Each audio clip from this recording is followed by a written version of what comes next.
Bien, donc comment recharger du 45-70 avec de la poudre noire?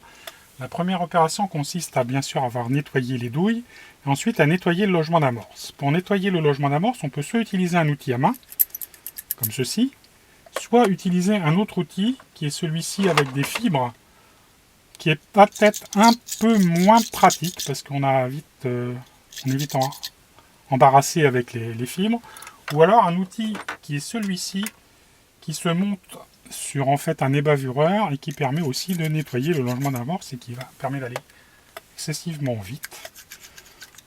Voilà, ça se fait de manière simple. On va faire 5 douilles pour bien montrer l'opération. Donc là il y en a 4, il y en a déjà une qui est prête.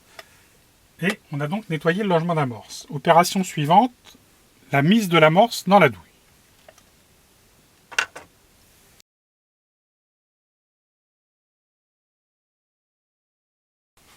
Alors nous allons maintenant amorcer les douilles. On l'a déjà vu dans d'autres épisodes sur notamment du rechargement pour du K31. On utilise l'outil qui se monte sur la presse.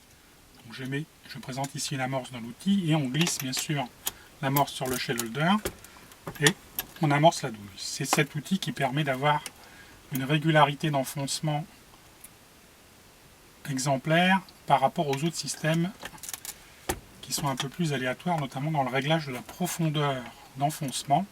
Ici on est sûr de notre coup et à chaque fois on aura bien l'amorce positionnée à la même profondeur dans la douille, ce qui est important au niveau de la précision de tir ensuite dans la régularité.